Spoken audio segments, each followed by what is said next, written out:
Well, good evening, everyone. Thank you so much for joining us tonight. I'm Cheryl Benton, and I'm the founder and publisher of The Three Tomatoes and also the Three Tomatoes Book Publishing. And we're so excited tonight because we're celebrating Dr. Susan Meyer's new book. I'm Susan, and I'm a serial careerist. 7 Success Strategies for a Unique Career. And if you're a job seeker or you're just looking to make a career change, or maybe you're just at a place in your life right now where you're stuck and you want to and you want to change something and you're not really sure how to do this, I promise you're going to get some great advice tonight. And I'm also so excited to say that we are broadcasting live tonight to Facebook, YouTube, and also LinkedIn. So we're just so excited to have everyone here with us this evening. And now I'm going to bring in our superstar author, Dr. Susan Meyer. Hi, Susan.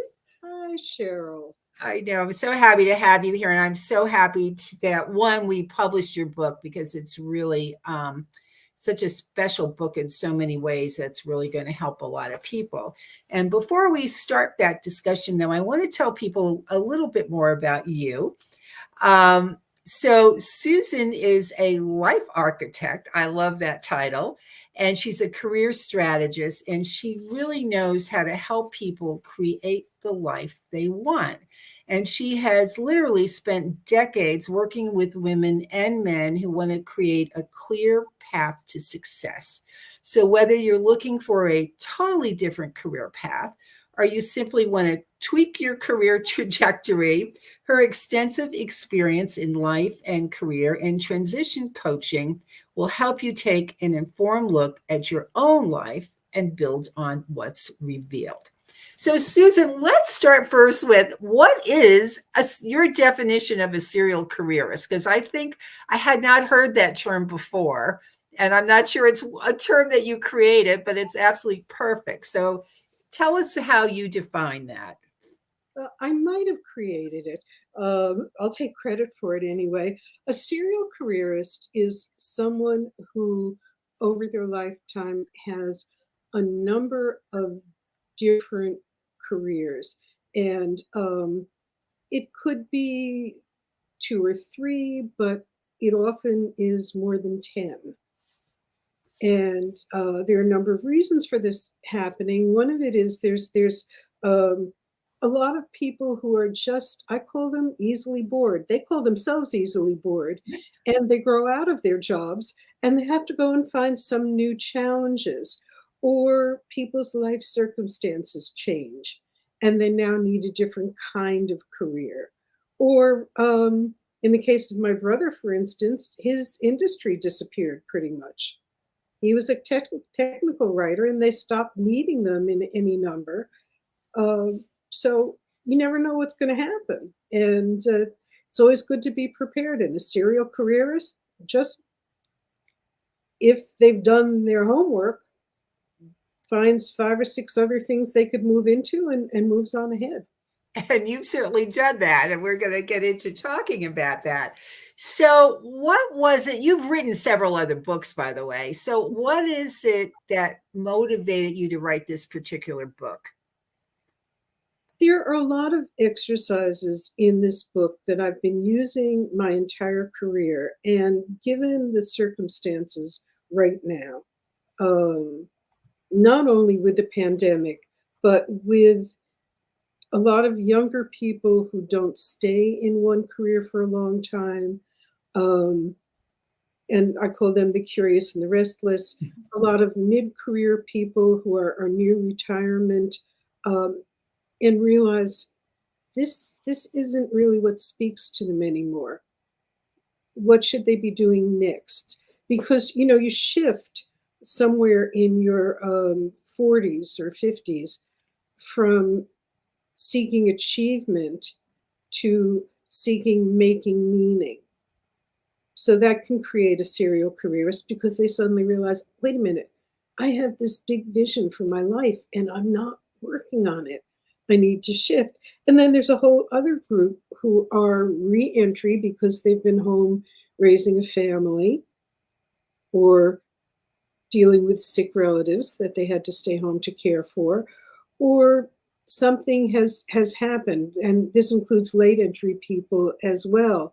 You know, there are still people out there whose spouses disappear for a number of reasons, and now they have to go to work and they weren't working before.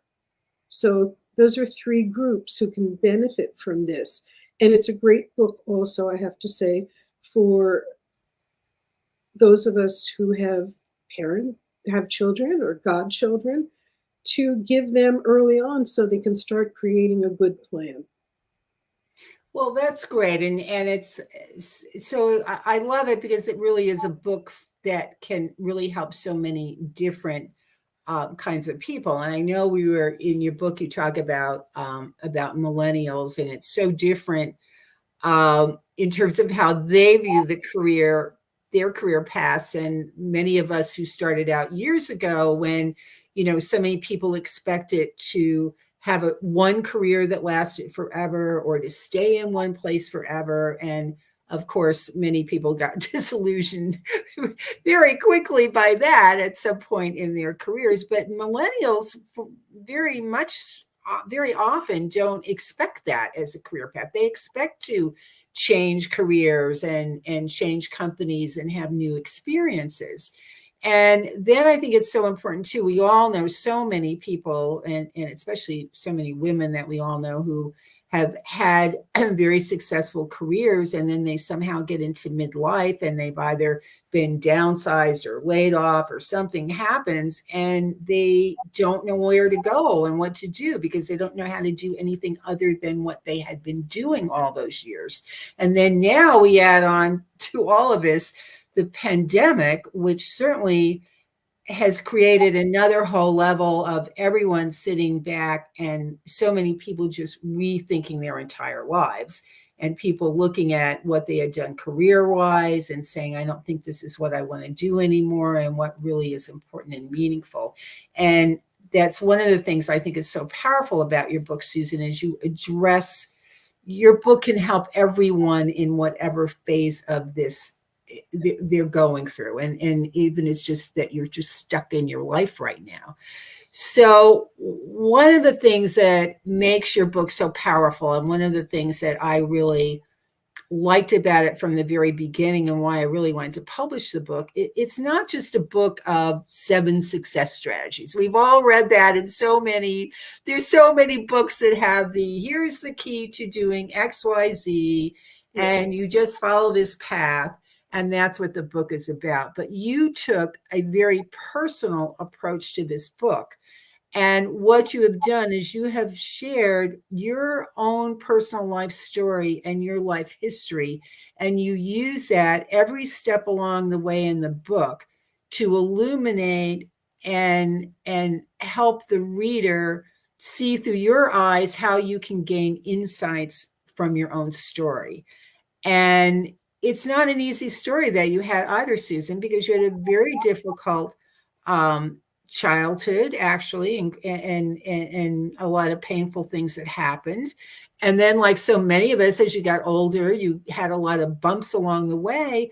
But you're very brave and bold in this book and sharing that with us. So I want you to talk a little bit about that, and how was it to put yourself out there with your own story to illuminate this book. So I'd love you to share that with everyone listening tonight. Okay, well, I'm going to backtrack for just a minute, because you said something along the lines of, these women who don't know how to do anything else. And I'm going to say, no, they don't think they know how to do anything else. I have long been a believer that I can't ask somebody else to do something that I haven't done myself. So that's why my story is in there. Look, if I can do this and I can put it in a book, for goodness sakes, you can put it in a notebook that you can hide in a closet if you so choose. But it is really difficult to make good decisions about your life direction if you don't understand your own life. So you have to understand what pain you may have had and how you've dealt with it, and whether that's a strategy that's going to serve you well in the future or not. And a lot of those strategies, in fact, will serve you in the future. Or is it something that's going to limit you so you maybe wouldn't want to consider careers that relied on that skill? We were laughing off camera about the fact that I have no math skills. Nor do I. Right? And we did not survive working in department stores early in life because we never considered that, well, if you can't count past 10 without taking your shoes off, perhaps, in those days it was cash registers, you ought not be trying to make change. So it can be little things like that, but it can also be huge things in your life that are going to be roadblocks. So once you understand yourself, then you can begin to understand also all of the skills that you have, because we do the life history, and from that do a whole skills chart to see what are all the skills that you have. And one of my favorite quotes about skills comes from a woman who was at one point the head of Ford Motor Company, and she said, anyone who can decide who gets the last gumdrop, the 3-year-old or the 5-year-old, can settle any labor negotiation there is. So what skills do you have that you haven't even considered? And that's what that part of the process is. And it's hard to write. It's hard to write. But the deeper you dig, the better the results are going to be in terms of you being able to reach your personal vision and mission for your life. Yeah, and the exercises throughout the book they're so helpful and so illuminating in so many ways. And I said and they're useful not just for people looking for a career, but I think any place you are in your life, if you're kind of feeling stuck and saying, I'm not sure what to do next, so many of those strategies are going to help. I mean, obviously taking a look at your life history and seeing what you've learned through some of those, and the whole thing on the skill set, I think, is so important for so many women. And and that was a great point that you made, that if you've had a career for years and now suddenly whatever, you don't want to do it anymore, you were laid off from that job and you're not sure what to do next, being able to go through, or you're re-entering the workforce, perhaps you've been home for many years raising a family, your book gives you great guidance on how to really look at all the things that you do know and how you can apply those someplace else. And I think women especially, we tend to downplay, right? Wouldn't you say, our skill sets and the things we really do know, and we don't give ourselves full credit, I think, often for so many things we can do, as you just gave that great example with, if you can negotiate the last gumdrop with a 3-year-old and a 5-year-old, right? And the other thing that a lot of people do is they lose sight of the fact, which is why I have a skill sort of a four-square model in there. They lose sight of the fact that there are things that they may be very good at and never want to do again. And they shouldn't be on their list of what they're looking for. We talk about display shelf skills, and those are the things that you love to do, and you would even do them if you weren't getting paid. And they go all the way down, progressively less exciting for you, to the ones that are in the trash heap that you never want to do again, even though at one point you lived for that, you were very good at that. So people have to know that too. And then they can begin to experiment, because if you look at the things that you really love to do, it turns out you can put those together in any number of different ways and then go out and experiment. So I had a client at one point, well, actually, she was a student in a class I was teaching, who discovered that her skills would make her a very good politician. Well, she was planning on being a teacher's aide.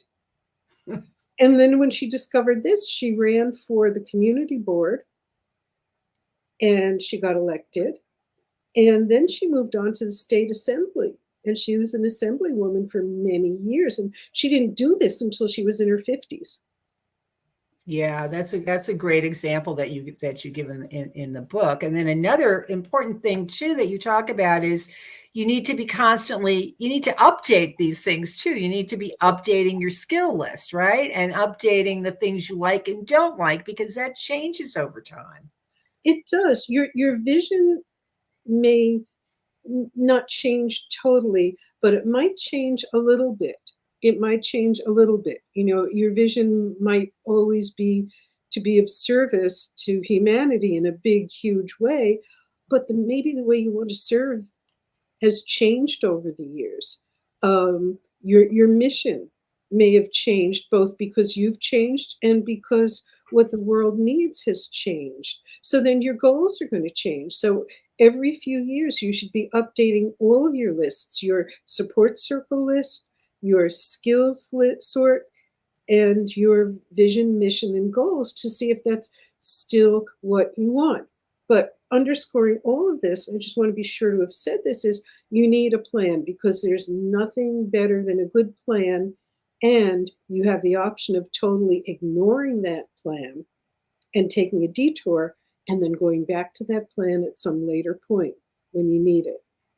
So, Well, exactly. And then, as I said, throughout the book, you use your own life story right. to, and the things that you've learned, the insights, and you started in the beginning and throughout the book, and then in one of your very last chapters, you do your full life history, but you have insights along the way. So maybe you could share just a few of those with us, because it starts with, as I said, a troubled childhood, a childhood that was difficult. Mhm. um, but you learned things, you understood yourself better when you were able to go back and understand that. So maybe you could share a little bit of that with everyone who's on right now. Okay. That always gets to be a little hard because over time, unless I'm looking right at it, I don't remember my life history anymore. But one of the things was that over the years, I had a whole period of time where we were moving a lot and I was living with different relatives and I was in different schools. And I had been very assertive and a leader and very happy when I was a young child. During that period of time, I learned to be very quiet and kind of back of the group, back of the room, in the corner. And I didn't realize where that was coming from until I looked at my life history. And then I was able to reconnect with the more out there person, because if I didn't do that, I never could have done any of the jobs that I had. So that was a big insight for me. Um, Other insights had to do with, once I wrote my life history and looked at it closely, I realized things that I had thought for decades were my fault were not my fault, that there were a lot of circumstances surrounding what went on that weren't my fault. And instead of examining them, I was triggered and went to the kind of the worst possible belief about myself and about the world. So, by looking at what went on in my life, I was able to see, well, wait, no, this isn't this isn't true. Byron Katie always asks that question: is this true? And Right. very often, when you look, no, not so much. But you don't know it unless you've written it down and can look at it. Is that Absolutely. And then one of the other terrific things that you've done in your book, throughout each chapter, you've got all these great exercises, but then you did something very smart at the end of the book. So tell everyone about that, because I think it was very important in terms of how this book is organized and so easy to use as a guide. it's interesting because the other day we had a discussion with one of our guests tonight, and I'm not going to name names here, And I thought I had put that, I have a chapter where all of the exercises are repeated in one place and a couple of them are expanded. And I did that because I'm too lazy to have to go back through the book to find things. And because with ebooks in particular, it's impossible to find anything you want. So I said, let me put them all in one place. And it turned out that this was an extraordinarily useful tool, partially because the explanations were longer and partially because you could see the sequence of everything that you would want to do. So this is one of those wonderful accidents, and I'm so happy it turned out that way. Well, I think that anyone reading the book is going to be happy for that as well. So, Susan, we do have some special guests here tonight, but before we get to them, for anyone who is listening in tonight who's feeling stuck, no matter what it is, you're feeling stuck at some point in your life, whether it's career wise or just, I need to be doing something different. What would be a couple of your nuggets of wisdom that you could give them right now to help them sort of rethink their next steps? Experiment. And that's like all the nuggets boil down into one: experiment. There are now things like workations. So if there's some kind of a job that you think you're interested in, you can take a 2-week vacation and try that out. You can read autobiographies of people who are in fields that you think you'd like to be in. And you may learn that there are lots of things there that think, no, thank you, I think I won't go near that. But there may be things in there that you find intriguing. You can interview people who are in fields that you'd like to be in. So do that kind of experimentation. Don't jump in with both feet necessarily. Try it out. See what it feels like. See if you like it. And I think that's the main thing there. Be open, and also be open, because when you're open and you talk to people about what it is you think you want to do, you are going to find out all kinds of marvelous things, and you're going to see opportunities that you had not realized existed. So. Well, that is very encouraging, and I hope everyone who's listening takes her advice to heart right now. And in addition to buying her book, because that's really going to help you get through all of this. So now, Susan, I want to bring in some of our special guests tonight, and we are going to start with Cammie. So, hi, Cammie. How are you tonight? I'm doing wonderful. Good. So I had the pleasure of actually meeting Cammie online a couple of days ago, and we had such a great conversation. And Cammie is representing our millennials tonight. And Cammie, I know you were with a company for quite a long time, and then your entire department was laid off. So you've been going through this, this whole process now of thinking about what it is you really want to do. Do we really want to keep doing what you're doing? So I'd like you to tell us a little bit about that, and also how Susan's book is helping you to sort all that out. So I listened to you guys, and I think what it used to be called was the 45-year plan. And now it's more like the 9 5-year plans. Because nobody's taking a job very long. 7, 5 years, maybe 1 or 2 years. And so, and a lot of changes, right? Not just the pandemic, but people have been laid off countless times in the past 15 years. Just businesses change so fast. So I found myself in a place where I now need to get a new job. And I was introduced to the book by my mom, which she's such an angel, and said, read this, try this. So I did, and I was absolutely floored that somebody would be willing to share their story with me, but also the fact that I love the exercises, absolutely love the exercises. But so often people say, here, try this, and you have no idea what to do. You're like, okay, where do I start? Chapter 9, my favorite chapter, the lifesaver of this entire book, walks you step by step how to do this. And that was exciting for me. Also, it reminded me to go back and look at what I used to do when I was looking for a job in my 20s. There were things I wanted to do that I had totally written off, just never tried. And I thought, I really wanted to do those things. Those are my interests. Why didn't I do them? And so it's making me rethink, do I really want to do what I know I'm good at? That doesn't really always excite me. Or do I want to go back and try something that really excites me before I'm 70 years old? So I've definitely started to look at that. And those exercises got those things kind of going in my head. And I like the fact that you say, make a plan. Even if you totally disregard that plan, you've at least made a step in the right direction. So that you can change that path. You can kind of say, oh, this I thought was my plan. This is not working at all. And then you can make a new plan. That's great. So Susan, what's some of the advice that you would give Cammie right now that might help other people who are going through something similar to what she's experiencing right now?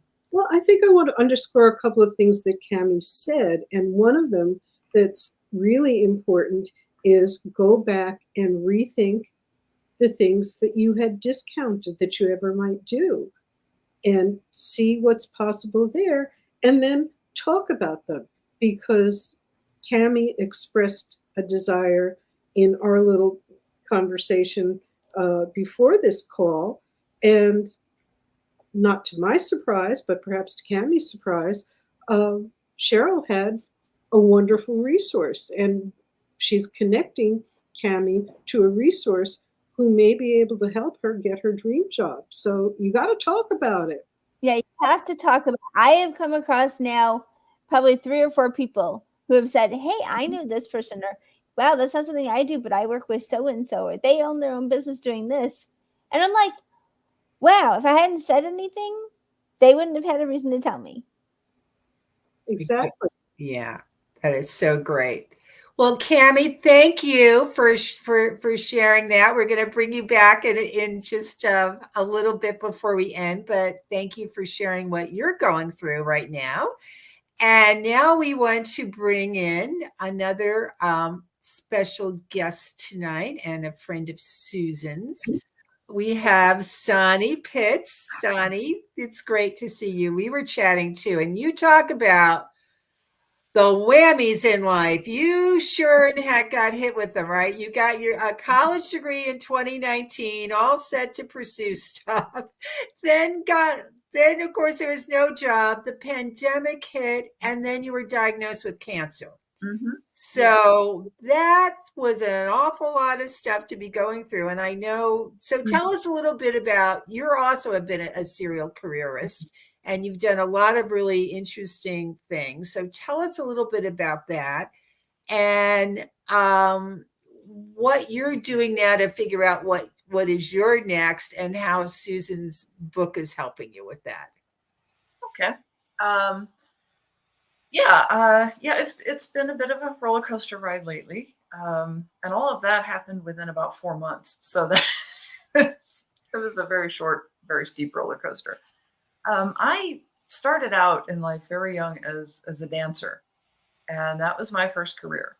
But that is a career that has a lifespan, and your body will tell you when that career is over, if I could go back to dancing today, I would. I love it, but I just don't have the bones for it, literally. And so I had to find a second career. I was kind of depressed from not being able to keep up with that. And I was actually looking for help finding a new career, which is when I discovered coaching. And I was like, oh, well, that sounds like a fun career. So instead of just going to a coach as a way to help myself find something new, I started training as a coach and applying the lessons to myself and my life while I was helping other people do the same thing. And so that set off a second 10-year career in coaching and personal development, training, teaching, that sort of thing. And then the financial crisis happened. happened right when I was hitting the takeoff on some very nice career moves. And I decided to go back to school and get my degree, where the worst thing that could happen to me was a late paper. So I kind of took a left turn from coaching and started studying health and wellness promotion, and kind of veered into community health, equity, inclusion, social justice work, that sort of thing. And that's where I graduated in December of 2019. And well, we know the rest of the story from that point. So Susan's book was super well timed. I have been trying to figure out, that whole what's next. And as I mentioned in our previous chat, there's nothing like a pandemic, unemployment, cancer apocalypse to make you reevaluate all of your life decisions and what's important to you. And I've been doing a lot of that. And I think the number one thing that this book has helped me with has been the part where you go back and look at your family history and see where some, what did you love to do as a kid, but also where are some of the negative messaging, where are some of the behavioral habits that maybe are getting in your way. And I realized, my sisters used to tease me for being Lucy from Charlie Brown with, the doctor is in, I'll tell you what to do. So apparently I was coaching from a very early age, working that only coach with consent part. I had to learn that later, but so it's nice to know it goes that far back. But also I have a similar background to Susan in terms of family and upbringing, and it's been a lot of conflicting emotions reading her story and realizing how much of this is true for me, and watching how she's processed through that and learning from that. Well, that's great. Susan, what are a couple of nuggets of advice that you would give Sonny right now? It's hard because Sonny, in fact, is doing all of the things that she possibly can do right now.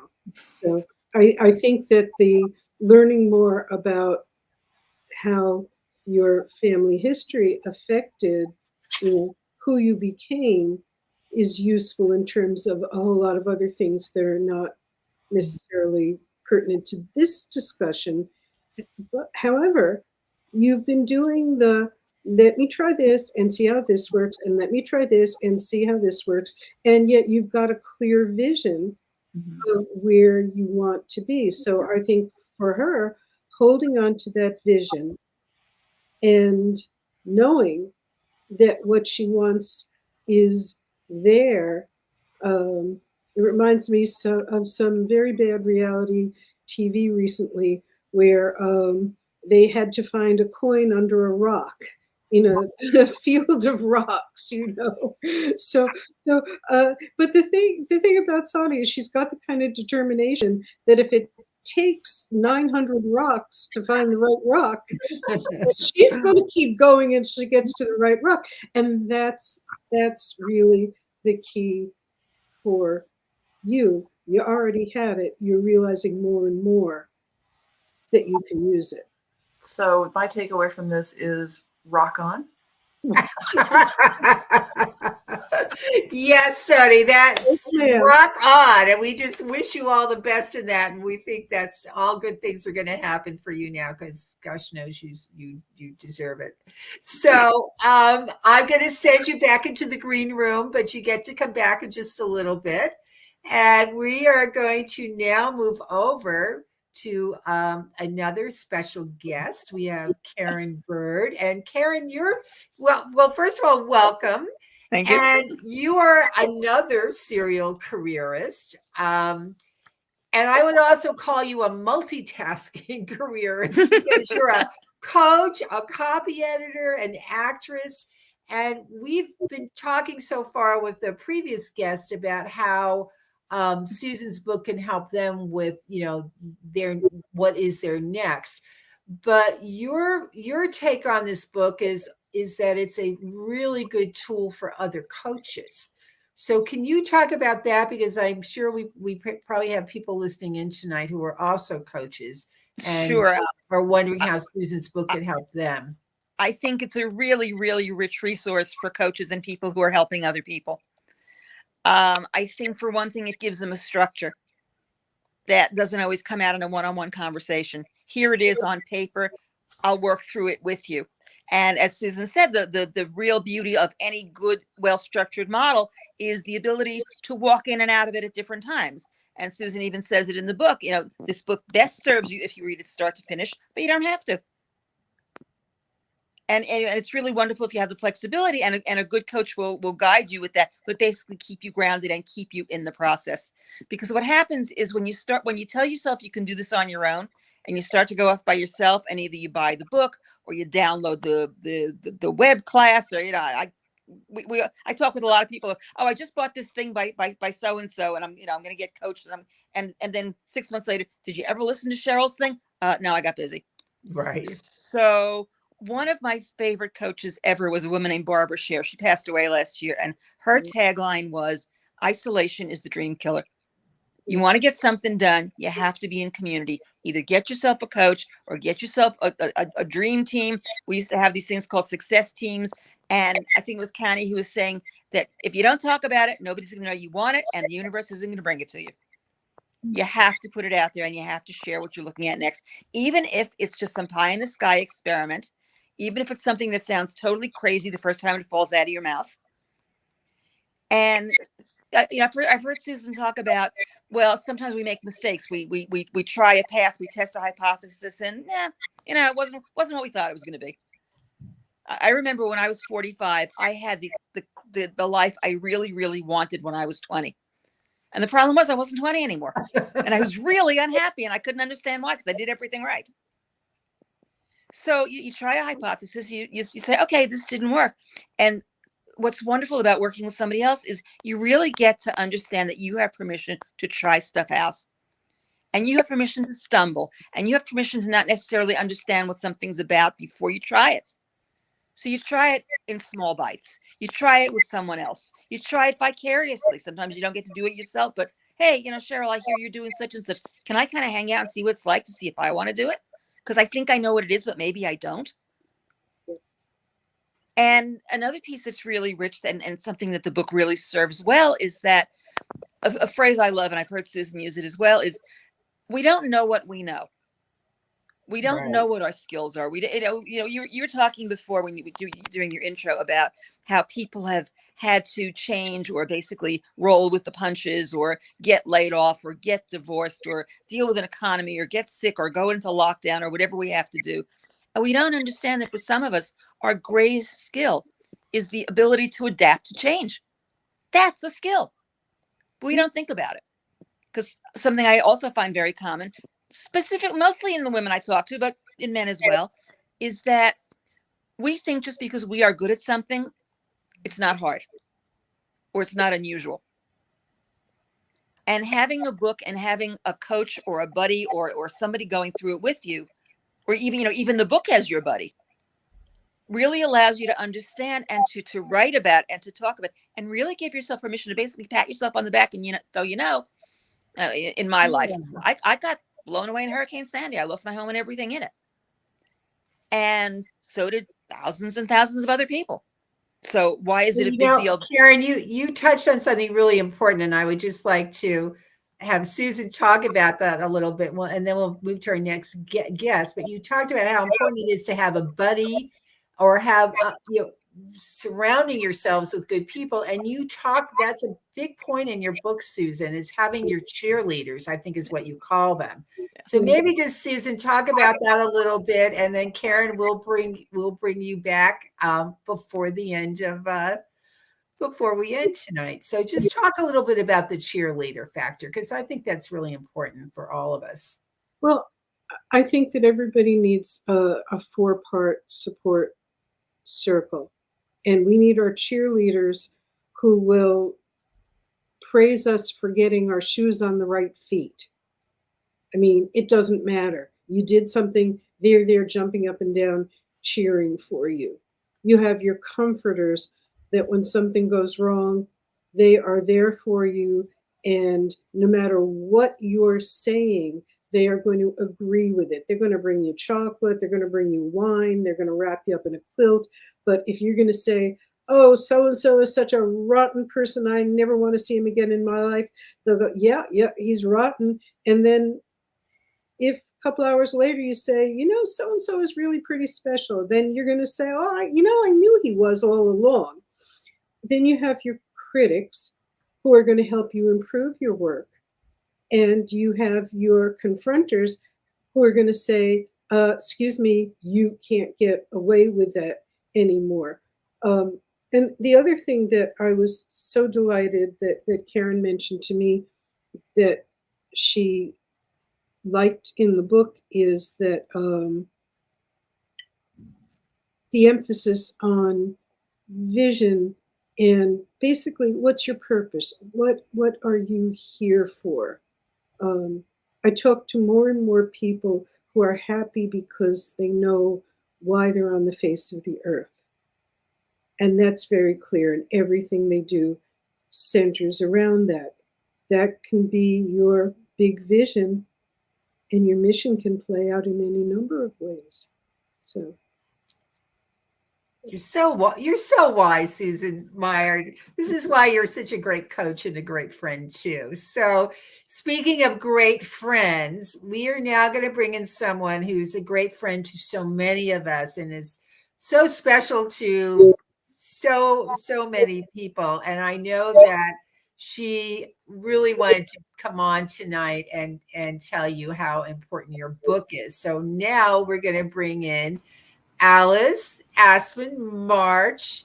Alice, as I said, who's such a beloved person to so many of us. Alice is an author, a motivational speaker. She's an award-winning radio host, and she is the creator of Attention Matters. So, Alice, thank you for joining us tonight. Well, it's been an extraordinary evening because everybody talked about what I was going to talk about, but from a different perspective and with different energy. I talk about attention a lot. I talk about feelings a lot because it's not enough to really like something. You have to go inside. And this is what I've learned over the 40 years of working about attention. You have to feel. How does that feel to me? And that's an inside job. You can't get that from anybody else. It doesn't come with cheerleaders. Although if you choose a cheerleader who can really get you in touch with, or say, what does your inside feel like right now? Or how long have you been feeling that way? Or does that feel good or bad to you? That's a very important process that we have to go through because it's our need. Our need is for attention our whole lives. It doesn't matter if you're writing a book or you're getting married and unmarried or you have 3 sons who wonder what their mother's doing. I've gone all through this. So at my elderly age, I've experienced, I loved Susan's book because Susan really talked to me in this book and it felt so good to me. And this time since March of 2020 has not been particularly good to me because I'm in the process of writing a book and I'm stuck at the title because I know what the book means to people, but I can't get the right title yet. So we're working on it, but it's fun to be here. Well, Alice, we're delighted to have you. Susan, what would you like to say to Alice tonight? Well, Alice's work is so important, and it really underscores a lot of the things that I'm saying in this book. You have to know yourself. You have to love yourself. You have to make sure that the world is paying appropriate attention to you and understand the places where you didn't get it in the past and what you're going to do about that. So we've had wonderful conversations about this, as I've had with Karen and with Sonny further back, but not so recently, and with you, Cheryl. Everybody that I've met has in one way or another contributed to this book actually happening. Well, Susan, I'm going to now bring everyone back in because we want to, as I promised, this is a celebration of you tonight. And I just want to get everybody back on the screen. And I just want to go around and give each of you just a chance to say something special to Susan about this accomplishment with her book. So Sonny, we'll start with you, and we're going to do a little toast. I have my glass. I always have my glass of wine, but I hope some of you do, and we'll do a little clink clink. So Sonny, what would you have to say to Susan tonight? Congratulations. Well done. And it's hardly a surprise to any of us that you can pull something this wonderful out of that brain of yours. I've just been waiting for it to drop. Thank you. Hey, Cammie, how about you? Susan, thank you so much. I've had so much fun reading this book, and it's been, I'm so lucky. The angels bring me in what I need right when I need it, and you put cake at right time for me. So it has been a wonderful help, and hopefully I can keep up with you and let you know how it goes. I'm looking forward to getting the email that says I got my dream job, because I know it's waiting. And that goes for Sonny too. Excellent. And Karen, what about you? What would you like to say to Susan right now?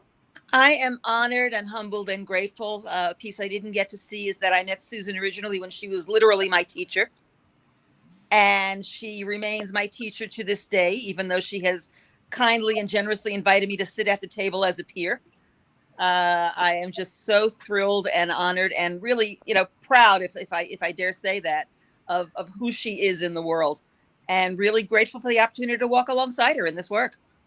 That's awesome. Beautifully said. And Alice, what are a couple last things you'd like to say to Susan tonight? Well, Susan is a very special friend to me. And we may not see each other for periods of time, but when we get back together again, it's like we're always together. And the book was a gift to me, Susan. It came at a perfect time. It was as if we were just talking.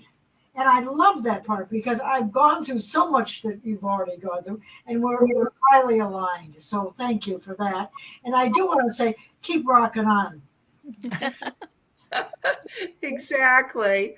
Well, Susan, I just want to say how honored I am, first of all, that I got to work with you on this book, because it's really such a special book that's going to help so many people. And I am just so happy to call you a friend. You're such a really, really special human being. And I think everyone got to experience a little bit of that tonight. And everyone, as I said, no matter where you are in your life, whether you're job seeking or you're just looking at your life a little differently right now, which I think most of us are, having gone through the last 2 or 3 years and looking at everything that's happening in the world right now, this book has something for all of us. So here's our big toast to you. I'll take my little glass here. Cheers. I want to thank everyone for joining us. And do you have any last words you would like to share with everyone who's listening to us live tonight, Susan? First, I would like to say that all of these faces that you see here, they're all my heroes. And I have learned from all of them. And even though I just met Cammie, I have known her mother for many years and knew about Cammie long before I met her. So I just feel like she's part of the family. And I thank each of you so deeply for not just being here tonight, but for being my teachers as well. Well, and I just want to thank everyone who's listening tonight. Thank you all for joining us. Make sure that you get Susan's book. If you don't get it for yourself, buy it for someone else, because someone else is out there who really needs this book, who's going to benefit from it.